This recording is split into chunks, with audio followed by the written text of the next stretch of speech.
मान्य विभूतियों की उपस्थिति से हम गौरवान्वित हैं। आप सबका हम हृदय से स्वागत करते हैं। श्रीमान राम काज कीन्हे बिना मोहि कहाँ विश्राम के, राममयी बजरंगी आदर्श जिनका जीवन मंत्र है, जननी जन्मभूमि स्वर्गदपि गरियसी की पुरुषोत्तम परंपराओं पर आधारित राष्ट्र सर्वोपरि का संकल्प जिनके जीवन का आधार है, ऐसे माननीय प्रधानमंत्री जी पिछले 9 वर्षों से राष्ट्र की उन्नति एवं उत्थान की, आर्थिक सशक्तिकरण एवं मानव कल्याण की ऐसी अनुपम गौरव गाथा लिख रहे हैं जो हिंदुस्तान के इतिहास में युगों युगों तक स्वर्णाक्षरों में अंकित रहेगी। उसी इतिहास में एक और स्वर्णिम अध्याय जोड़ते हुए 7600 करोड़ से अधिक की लागत वाली 10 अभूतपूर्व केंद्रीय परियोजनाओं की सौगात देने के लिए माननीय प्रधानमंत्री जी आज स्वयं छत्तीसगढ़ की इस पावन धरती पर पधारे हैं। छत्तीसगढ़ के माननीय मुख्यमंत्री श्री भूपेश बघेल जी से आग्रह कि अंग वस्त्र एवं स्मृति चिन्ह भेंट कर माननीय प्रधानमंत्री जी का स्वागत करें।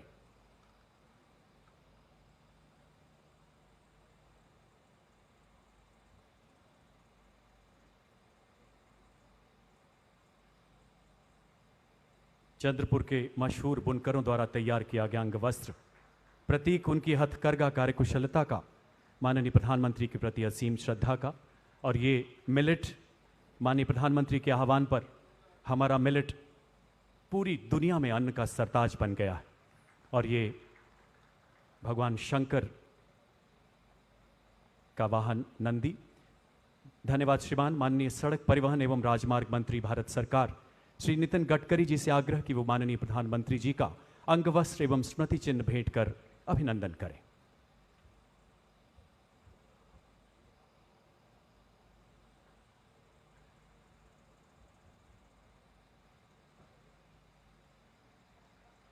आइए करतल ध्वनि से पुनः अभिवादन करें, अभिनंदन करें इन अलौकिक पलों का। छत्तीसगढ़ के बस्तर क्षेत्र के कारीगरों द्वारा तैयार की गई भगवान शिव के वाहन नंदी की प्रतिमा, जिसे हमारी संस्कृति में मंगल का, विजय का प्रतीक माना जाता है। अब नेता प्रतिपक्ष छत्तीसगढ़ विधानसभा श्री नारायण चंदेल जी माननीय प्रधानमंत्री का स्वागत करेंगे।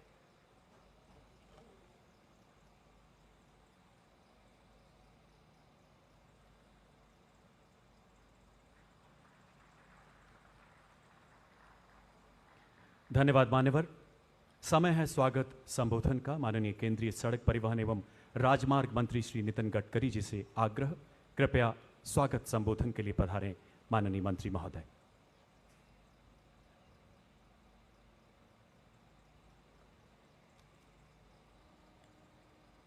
आदरणीय प्रधानमंत्री जी, आदरणीय मुख्यमंत्री जी, आदरणीय राज्यपाल महोदय जी, मंत्रिमंडल में मेरे सभी सम्माननीय सहयोगीगण, आदरणीय उप मुख्यमंत्री जी, मंच पर उपस्थित सभी महानुभाव और उपस्थित भाई और बहनों, मुझे बहुत खुशी है कि छत्तीसगढ़ एक प्रगतिशील, समृद्ध और संपन्न राज्य है। फॉरेस्ट और खनिज संपत्ति से परिपूर्ण है और इसी राज्य में विकास के लिए अच्छे रोड नेटवर्क का निर्माण करना एक बहुत बड़ा आह्वान है। आदरणीय प्रधानमंत्री नरेंद्र मोदी जी के नेतृत्व में विशेष रूप से पिछड़े हुए क्षेत्र को ज़्यादा प्राधान्य देने की नीति अपनाई गई है। मुझे बहुत खुशी है कि प्रधानमंत्री जी आज रायपुर विशाखापट्टनम इस हाईवे का जो कार्य का शुभारंभ कर रहे हैं वो छत्तीसगढ़ के आकांक्षी जिलों से जाता है। प्रधानमंत्री जी ने जो सामाजिक, आर्थिक और शैक्षणिक दृष्टि से पिछड़े हुए जिले हैं उनके विकास के लिए विशेष ध्यान देकर योजनाएं बनाई है और विशेष रूप से बस्तर, बीजापुर, दंतेवाड़ा, कांकेर, कोंडागांव, कोरबा, महासमुंद, नारायणपुर, राजनांदगांव ये सब इकोनॉमिक कॉरिडोर और द्रुतगति महामार्ग से जुड़ने वाले हैं। विशाखापट्टनम ये नज़दीक आने के कारण ये इंटरनेशनल पोर्ट है, जिसके कारण छत्तीसगढ़ में जो खनिज संपत्ति है उसके ऊपर वैल्यू एडिशन होकर एक्सपोर्ट और इंपोर्ट की विशेष रूप से सुविधा होगी। मुझे इस बात की खुशी है कि छत्तीसगढ़ के नक्सलग्रस्त एरिया में करीब 20,000 करोड़ रुपए के कार्य का भी हमने ऑलरेडी कार्यक्रम हाथ में लिया है। छत्तीसगढ़ में इसके कारण उद्योग आएंगे, उद्योग आने के कारण कैपिटल इन्वेस्टमेंट आएगी और कैपिटल इन्वेस्टमेंट के साथ रोजगार भी आएगा। जहाँ तक water, power, transport and communication, ये चारों बातें बहुत ही महत्वपूर्ण हैं और ये रायपुर विशाखापट्टनम इकोनॉमिक कॉरिडोर ये छत्तीसगढ़ के विकास का निश्चित रूप से ग्रोथ इंजन होगा। ये रायपुर, धमतरी, काकेर, कोंडागांव से उड़ीसा के नवरंगपुर, कोरापुट होकर आंध्र प्रदेश के विजयनगरम और विशाखापट्टनम तक जाएगा। इससे रायपुर से विशाखापट्टनम की दूरी 130 किलोमीटर कम हो जाएगी और ये अंतर केवल 4 घंटे में पूरा हो रहेगा। छत्तीसगढ़ में अभनपुर से सरगी, वसनवाही होकर मारंगपुरी तक 4,200 करोड़ की लागत से 125 किलोमीटर के मार्ग का भी आज शुभारंभ हो रहा है। मेरा विश्वास है कि इसके साथ और एक्सप्रेस हाईवे, इकोनॉमिक हाईवे भी बड़े प्रमाण पर हम लोग यहाँ शुरू कर रहे हैं, जिसके कारण पिछड़े हुए क्षेत्र में रोजगार निर्माण होगा, वेल्थ क्रिएट होगी और छत्तीसगढ़ का विकास की गति और बढ़ेगी। मैं आज के इस कार्यक्रम के उपलक्ष्य में प्रधानमंत्री जी का हृदय से स्वागत करता हूं और विशेष रूप से आत्मनिर्भर भारत और $5 ट्रिलियन की इकोनॉमी बनाने की जो एक विजन प्रधानमंत्री जी ने दी है, उसमें विशेष रूप से पावर सरप्लस और मिनरल सरप्लस ऐसा ये क्षेत्र है जो हमारी एक्सपोर्ट को भी बढ़ाएगा, वेल्थ को भी बढ़ाएगा, ग्रोथ रेट को भी बढ़ाएगा और रोजगार का निर्माण भी करेगा। फिर से एक बार प्रधानमंत्री जी का इस प्रोजेक्ट के लिए यहाँ आगमन हुआ, इसका मैं मेरे विभाग की ओर से बहुत बहुत स्वागत करता हूँ। बहुत बहुत धन्यवाद। नमस्कार। धन्यवाद मान्यवर, आपके प्रेरणादायक उद्बोधन के लिए बहुत बहुत आभार। आपके ऊर्जावान मार्गदर्शन में राष्ट्र राजमार्गों के निर्माण के कई नए विश्व कीर्तिमान स्थापित कर रहा है। अब मैं छत्तीसगढ़ के माननीय मुख्यमंत्री श्री भूपेश बघेल जी को उनके संबोधन के लिए आमंत्रित करता हूं। माननीय मुख्यमंत्री जी।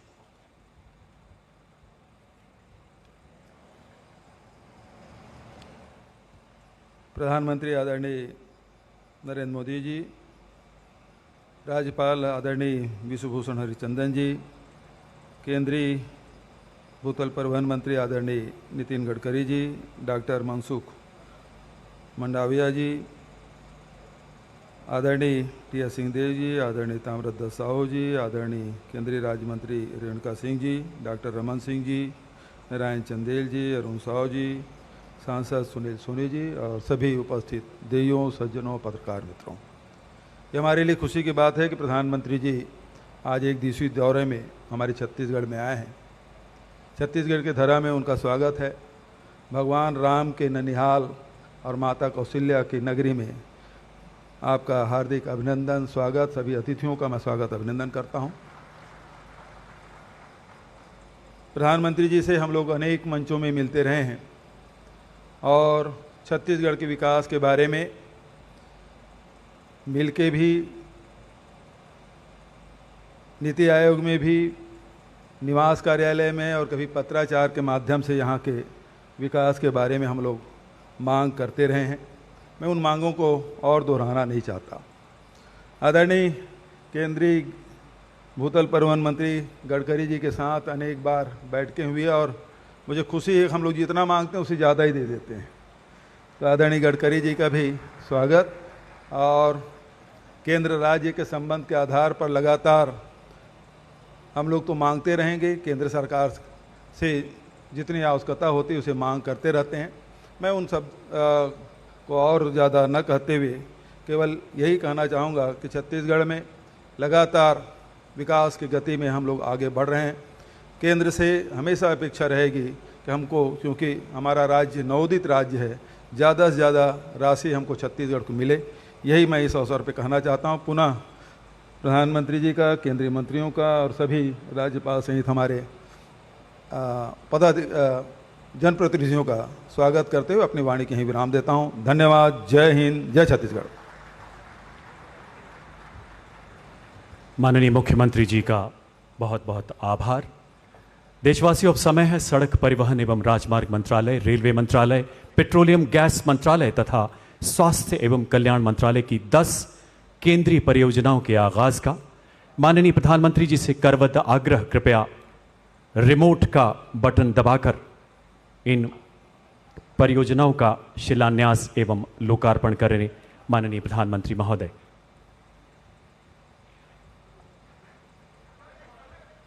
सबसे पहले रायपुर विशाखापट्टनम इकोनॉमिक कॉरिडोर के 3 खंड झांकी सरगी, सरगी वसनवाही, वसनवाही मारंगपुरी।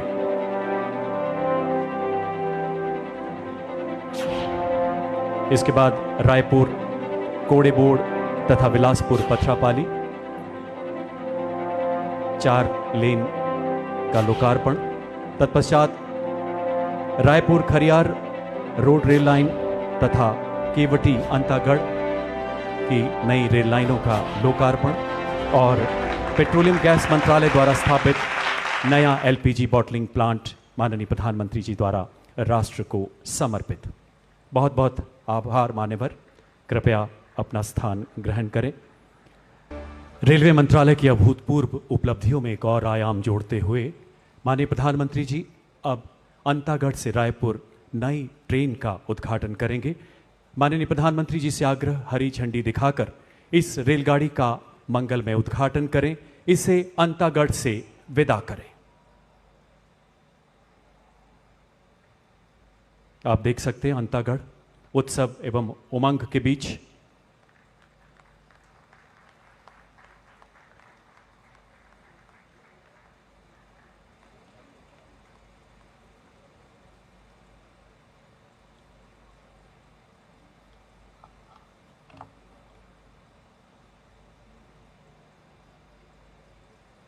देश की जीवन रेखा कही जाने वाली रेल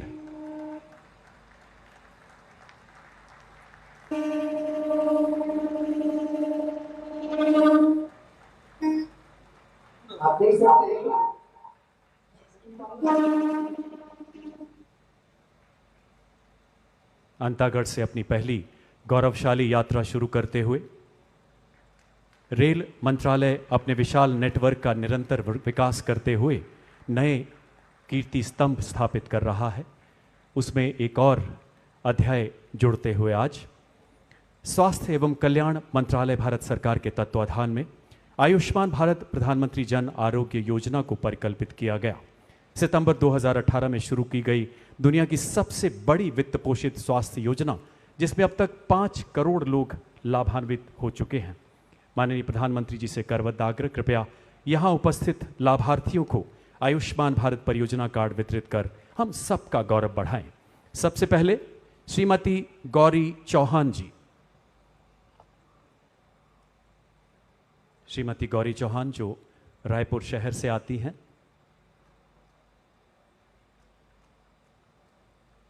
करतल ध्वनि से आइए अभिनंदन करें इन अलौकिक पलों का।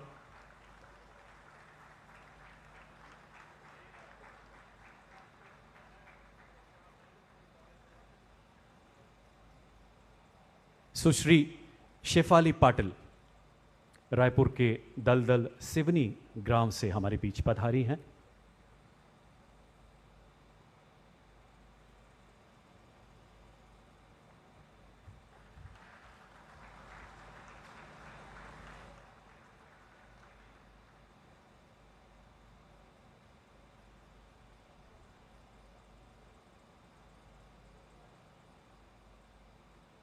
श्री मोहम्मद शफीक अंसारी जो रायपुर शहर से ही हमारे बीच तशरीफ लाए हैं।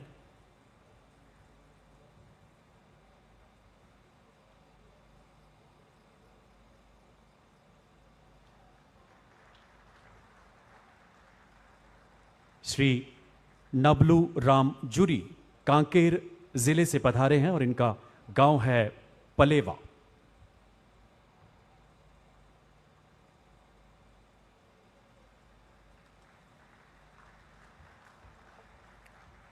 और इसके बाद बालोद जिले के श्री हरीश कुमार अर्जुंदा ब्लॉक के तिलखेरी गांव से हमारे बीच उपस्थित हुए हैं।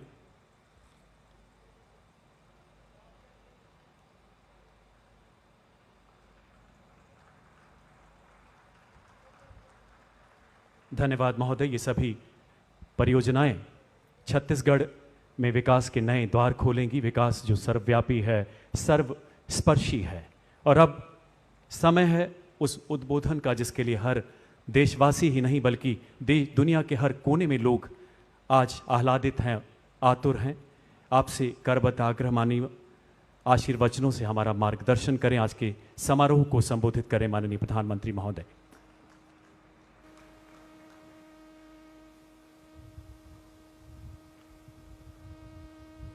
छत्तीसगढ़ के गवर्नर श्रीमान विश्वभूषण हरिचंदन जी, मुख्यमंत्री श्रीमान भूपेश बघेल जी, केंद्रीय मंत्रिपरिषद के मेरे सहयोगी भाई नितिन गडकरी जी, मनसुख मांडविया जी, रेणुका सिंह जी, राज्य के उप मुख्यमंत्री श्रीमान टी.एस. सिंहदेव जी, भाई श्री रमन सिंह जी, अन्य महानुभाव, देवी और सज्जनों, छत्तीसगढ़ की विकास यात्रा में आज का दिन बहुत ही महत्वपूर्ण है, बहुत बड़ा है। आज छत्तीसगढ़ को 7,000 करोड़ रुपए से अधिक की परियोजनाओं का उपहार मिल रहा है। ये उपहार इंफ्रास्ट्रक्चर के लिए हैं, कनेक्टिविटी के लिए हैं, ये उपहार छत्तीसगढ़ के लोगों का जीवन आसान बनाने के लिए हैं, यहाँ की स्वास्थ्य सेवाओं को बेहतर बनाने के लिए हैं। भारत सरकार के इन प्रोजेक्ट से यहाँ रोजगार के अनेकों नए अवसर भी बनेंगे। यहाँ के धान किसानों, खनिज संपदा से जुड़े उद्यमियों और टूरिज्म को भी इन प्रोजेक्ट से बहुत लाभ मिलेगा। सबसे बड़ी बात यह कि इनसे आदिवासी क्षेत्रों में सुविधा और विकास की नई यात्रा शुरू होगी। मैं इन सभी प्रोजेक्ट्स के लिए छत्तीसगढ़ के लोगों को बहुत बहुत बधाई देता हूं।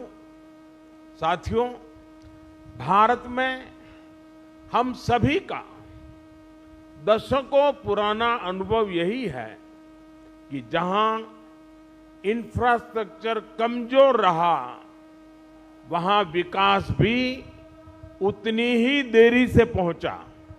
इसलिए आज भारत उन क्षेत्रों में अधिक इंफ्रास्ट्रक्चर विकसित कर रहा है जो विकास की दौड़ में पीछे रह गए। इंफ्रास्ट्रक्चर यानी लोगों के जीवन में आसानी, इंफ्रास्ट्रक्चर यानी व्यापार कारोबार में आसानी, इंफ्रास्ट्रक्चर यानी रोजगार के लाखों नए अवसरों का निर्माण और इंफ्रास्ट्रक्चर यानी तेज विकास। आज भारत में किस तरह आधुनिक इंफ्रास्ट्रक्चर विकसित हो रहा है, यहां छत्तीसगढ़ में भी नजर आता है। पिछले 9 वर्षों में छत्तीसगढ़ के हजारों आदिवासी गांवों में प्रधानमंत्री ग्रामीण सड़क योजना के तहत सड़कें पहुंची हैं। भारत सरकार ने यहां करीब 3,500 किलोमीटर लंबी नेशनल हाईवे की परियोजनाएं स्वीकृत की हैं। इसमें से लगभग 3,000 किलोमीटर की परियोजनाएं पूरी भी हो चुकी हैं। इसी कड़ी में आज रायपुर कोड़ेबोड़ और बिलासपुर पथरापाली हाईवे का लोकार्पण हुआ है। रेल हो, रोड हो, टेलीकॉम हो, हर तरह की कनेक्टिविटी के लिए पिछले 9 साल में भारत सरकार ने छत्तीसगढ़ में अभूतपूर्व काम किया है। साथियों, आधुनिक इंफ्रास्ट्रक्चर का एक और बहुत बड़ा लाभ है जिस पर उतनी चर्चा नहीं हो पाती। आधुनिक इंफ्रास्ट्रक्चर का संबंध सामाजिक न्याय से भी है। जो सदियों तक अन्याय और असुविधा झेलते रहे, उन तक भारत सरकार आज ये आधुनिक सुविधाएं पहुंचा रही है। गरीब, दलित, पिछड़े, आदिवासी इनकी बस्तियों को आज ये सड़कें, ये रेल लाइनें जोड़ रही हैं। इन दुर्गम क्षेत्रों में रहने वाले मरीजों को, माताओं बहनों को आज अस्पताल पहुंचने में सुविधा हो रही है। यहाँ के किसानों, यहाँ के मजदूरों को इससे सीधा लाभ हो रहा है। इसका एक और उदाहरण मोबाइल कनेक्टिविटी भी है। 9 साल पहले छत्तीसगढ़ के 20% से ज्यादा गांवों में किसी तरह की मोबाइल कनेक्टिविटी नहीं थी। आज ये घटकर लगभग 6% रह गई है। इनमें से अधिकतर जनजातीय गांव है, नक्सल हिंसा से प्रभावित गांव है। इन गांवों को भी अच्छी 4G कनेक्टिविटी मिले, इसके लिए भारत सरकार 700 से अधिक मोबाइल टावर लगवा रही है। इनमें से करीब 300 टावर काम करना शुरू कर चुके हैं। जिन आदिवासी गांवों में पहुंचते ही पहले मोबाइल सन्नाटे में आ जाते थे, आज उन्हीं गांवों में मोबाइल की रिंगटोन बज रही है। मोबाइल कनेक्टिविटी पहुंचने से कितने ही कामों में अब गांव के लोगों को मदद मिल रही है। और यही तो सामाजिक न्याय है, और यही तो सबका साथ सबका विकास है। साथियों, आज छत्तीसगढ़ 2 इकोनॉमिक कॉरिडोर से जुड़ रहा है। रायपुर धनबाद इकोनॉमिक कॉरिडोर और रायपुर विशाखापट्टनम इकोनॉमिक कॉरिडोर इस पूरे क्षेत्र का भाग्य बदलने वाले हैं। ये आर्थिक गलियारे उन आकांक्षी जिलों से होकर गुजर रहे हैं जिन्हें कभी पिछड़ा कहा जाता था, जहां कभी हिंसा और अराजकता हावी थी। आज उन्हीं जिलों में भारत सरकार की कमान में विकास की नई गाथा लिखी जा रही है। आज जिस रायपुर विशाखापट्टनम इकोनॉमिक कॉरिडोर पर काम शुरू हुआ है, वो इस क्षेत्र की एक नई लाइफलाइन बनने वाली है। इस कॉरिडोर से रायपुर और विशाखापट्टनम के बीच का सफर आधा हो जाएगा। 6 लेन की ये सड़क धमतरी की धान बेल्ट, कांकेर की बॉक्साइट बेल्ट और कोड़ा गांव के हस्तशिल्प की समृद्धि को देश के अन्य हिस्सों में जोड़ने का प्रमुख मार्ग बनेगी। और मुझे इसकी एक और खास बात बहुत अच्छी लगी। ये सड़क वन्य जीव क्षेत्र से गुजरेगी, इसलिए इसमें वन्य जीवों की सहूलियत के लिए टनल और एनिमल पासेस भी बनाए जाएंगे। दिल्ली राजहरा से जगदलपुर रेल लाइन हो, अंतागढ़ से रायपुर के लिए सीधी ट्रेन सेवा हो, इससे भी यहां के दूर सुदूर के क्षेत्रों में आना जाना और आसान हो जाएगा। साथियों, भारत सरकार का कमिटमेंट है कि जहां प्राकृतिक संपदा है वहीं नए अवसर बने, वहीं ज्यादा से ज्यादा उद्योग लगे। इस दिशा में भारत सरकार ने जो प्रयास बीते 9 वर्षों में किए हैं, उनसे छत्तीसगढ़ में औद्योगिकरण को नई ऊर्जा मिली है। भारत सरकार की नीतियों से छत्तीसगढ़ के पास राजस्व के रूप में अधिक पैसा भी पहुंचा है। विशेषकर माइंस और मिनरल एक्ट बदले जाने के बाद छत्तीसगढ़ को रॉयल्टी के रूप में कहीं अधिक पैसा मिलने लगा है। 2014 से पहले के 4 वर्षों में छत्तीसगढ़ को 1300 करोड़ रुपए रॉयल्टी के तौर पर मिले थे, जबकि 2015-16 से 2020-21 के बीच छत्तीसगढ़ को लगभग 2800 करोड़ 2800 करोड़ रुपए रॉयल्टी के रूप में मिले हैं। डिस्ट्रिक्ट मिनरल फंड की राशि बढ़ने से उन जिलों में विकास का काम तेज हुआ है जहां खनिज संपदा है। बच्चों के लिए स्कूल हो, पुस्तकालय हो, सड़कें हो, पानी की व्यवस्था हो, ऐसे ही कितने ही कामों में अब डिस्ट्रिक्ट मिनरल फंड का पैसा खर्च हो रहा है। साथियों, केंद्र सरकार के एक और प्रयास का छत्तीसगढ़ को बहुत लाभ हुआ है। भारत सरकार के प्रयासों से छत्तीसगढ़ में 1,60,00,000 से ज्यादा जनधन बैंक खाते खोले गए हैं। आज इन बैंक खातों में 6,000 करोड़ रुपए से अधिक जमा है। ये उन गरीब परिजनों, उनके परिवारजनों, किसानों, श्रमिकों का पैसा है जो पहले यहां वहां अपने पैसा रखने के लिए मजबूर थे। आज इन जनधन खातों की वजह से गरीबों को सरकार से सीधी मदद मिल पा रही है।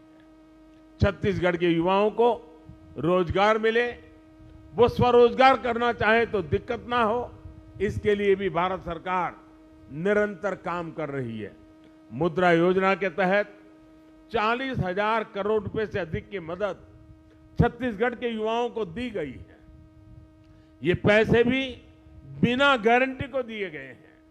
इस मदद से बड़ी संख्या में छत्तीसगढ़ के गांवों में हमारे आदिवासी युवक युवतियों ने, गरीब परिवार के युवाओं ने अपना कुछ काम शुरू किया है। भारत सरकार ने कोरोना काल में देश के छोटे उद्योगों को मदद देने के लिए भी लाखों करोड़ रुपए की एक विशेष योजना चलाई है। इस योजना के तहत छत्तीसगढ़ के करीब 2 लाख उद्यमों को लगभग 5,000 करोड़ रुपए की मदद मिली है। साथियों, हमारे देश में पहले कभी किसी सरकार ने हमारे रेहड़ी पटरी वालों की, ठेले वालों की सुध नहीं ली। इनमें से ज्यादातर लोग गांवों से ही तो जाकर शहरों में ये काम करते हैं। हर रेहड़ी पटरी और ठेले वाले को भारत सरकार अपना साथी समझती है।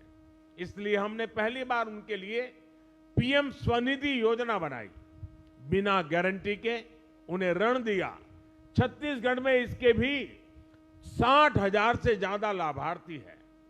गांवों में मनरेगा के तहत भी पर्याप्त रोजगार मिले, इसके लिए भी छत्तीसगढ़ को 25,000 करोड़ रुपए से ज्यादा भारत सरकार ने दिए हैं। भारत सरकार का ये पैसा गांवों में श्रमिकों की जेब में पहुंचा है। साथियों, थोड़ी देर पहले यहां 75 लाख लाभार्थियों को आयुष्मान कार्ड दिए जाने की शुरुआत हुई है। यानी मेरे इन गरीब और आदिवासी भाई बहनों को हर साल 5 लाख रुपए तक के मुफ्त इलाज की गारंटी मिली है। छत्तीसगढ़ के 1,500 से ज्यादा बड़े अस्पतालों में वो अपना इलाज करा सकते हैं। मुझे संतोष है कि गरीब, आदिवासी, पिछड़े, दलित परिवारों का जीवन बचाने में आयुष्मान योजना इतना काम आ रही है। और इस योजना की और एक भी विशेषता है, अगर छत्तीसगढ़ का कोई लाभार्थी हिंदुस्तान के किसी और राज्य में है और वहां उसको अगर कोई परेशानी हो गई तो ये कार्ड वहां भी उसका सारा काम पूरा कर सकती है। इतनी ताकत इस कार्ड में है। मैं आपको विश्वास दिलाता हूं कि भारत सरकार इसी सेवा भाव से छत्तीसगढ़ के हर परिवार की सेवा करती रहेगी। एक बार फिर आप सभी को इन विकास कार्यों के लिए बहुत बहुत बधाई देता हूं, बहुत बहुत शुभकामनाएं देता हूं। धन्यवाद।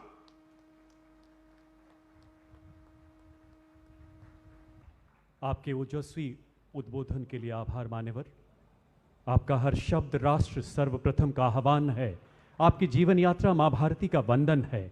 आपकी वाणी की प्रखरता में, आपके शीर्ष नेतृत्व की प्रबलता में विश्व मंच पर तो इस वक्त